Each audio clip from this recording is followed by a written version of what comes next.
Halo semuanya, selamat datang di sesi bedah literatur kita kali ini. Hari ini kita bakal membedah sebuah temuan yang jujur saja sangat luar biasa dari jurnal ilmiah Aulad Journal on Early Childhood. Gini, kita kan sering banget ya ngomongin soal ngasih gizi yang terbaik atau mastiin anak-anak kita aman secara fisik saat main. Tapi seberapa sering sih kita benar-benar mikirin kesehatan mental mereka?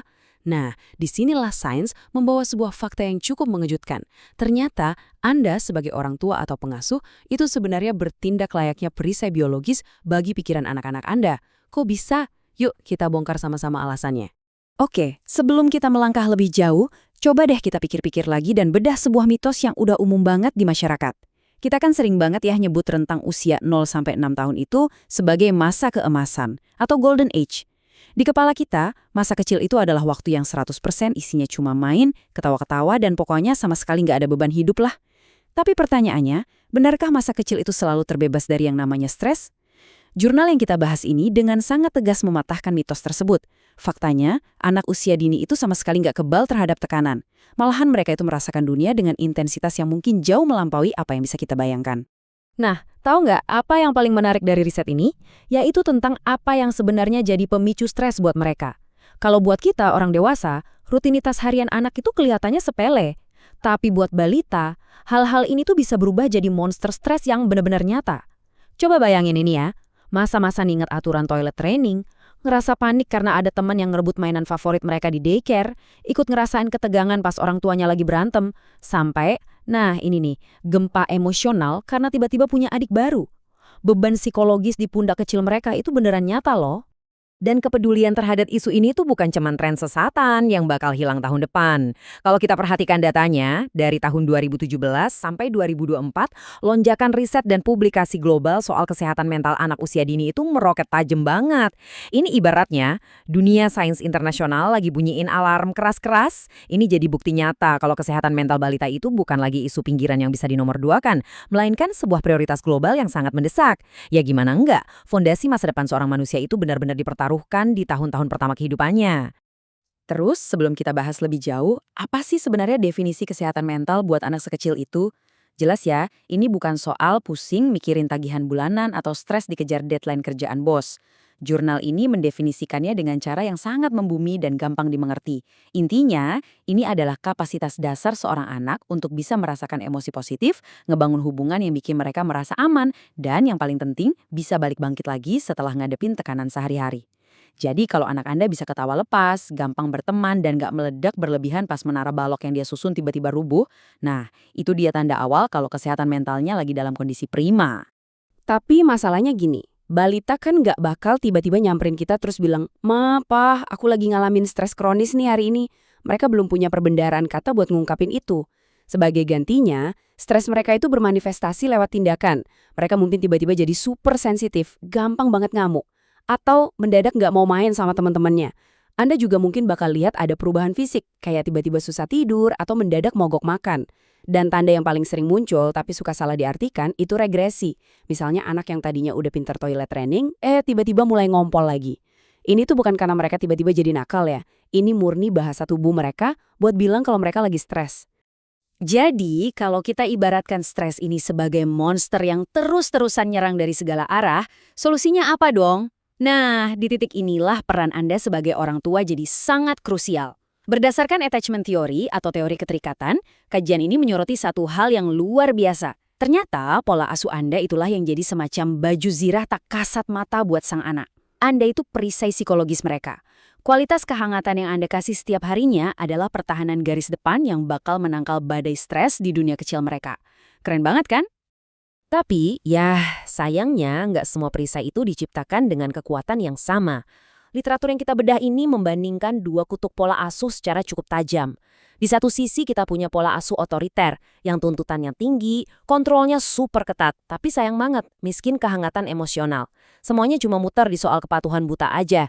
Nah, di sisi yang lebih ideal, ada pola asuh demokratis atau otoritatif. Di sini, orang tua tuh tetap punya aturan yang tegas dan batasan yang jelas, tapi ngebungkus itu semua dengan kehangatan emosional yang responsif banget. Intinya, ini soal gimana kita bisa jadi pendukung yang tangguh buat anak, bukan cuma sekedar komandan yang ngasih instruksi. Terus, efeknya apa kalau kita milih jenis perisai yang salah? Penelitian ini benar-benar ngasih peringatan keras bahwa gaya pengasuhan negatif, entah itu yang terlalu otoriter atau malah sebaliknya, yang terlalu cuek dan permisif, itu justru malah bikin perisai si anak retak. Bukannya ngerasa aman, anak-anak ini malah ngalamin peningkatan stres kronis yang berkelanjutan. Dan ini bahaya banget karena secara langsung bisa menghambat mereka buat ngekspresiin emosi dengan cara yang sehat. Efek dominonya, mereka jadi susah bersosialisasi, gampang cemas, dan secara nyata bisa memicu munculnya perilaku agresif di kemudian hari. Oke, mari kita singkirkan sejenak istilah-istilah psikologis tadi dan kita lihat pure science di balik fenomena ini. Jurnal ini tuh sempat ngebahas soal disregulasi sumbu HPA. Aduh, kedengerannya ribet banget ya. Gampangnya gini deh, coba bayangin anak Anda punya semacam sistem alarm keamanan di dalam tubuhnya. Pas mereka ngadepin stres yang berlebihan, alarm panik biologis di sistem saraf mereka ini bakal menyala dengan sangat bising. Masalah utamanya apa? Sistem saraf mereka itu kan belum mateng ya. Jadi mereka tuh nggak punya saklar buat matiin alarm itu sendirian. Alhasil, mereka terjebak terus-terusan dalam kondisi waspada tinggi yang, jujur aja, pasti nguras banget energi tubuh kecil mereka. Dan ini dia nih, bagian dari penemuan sains yang menurut saya paling mind-blowing. Ternyata, pola asuh yang positif, seperti nada suara Anda yang lembut, atau pelukan hangat yang Anda kasih, itu nggak cuma bikin mereka tenang secara pikiran aja, tapi secara harfiah benar-benar masuk ke dalam biologi mereka. Kehadiran Anda itu bertindak layaknya tombol yang langsung mematikan alarm panik tadi.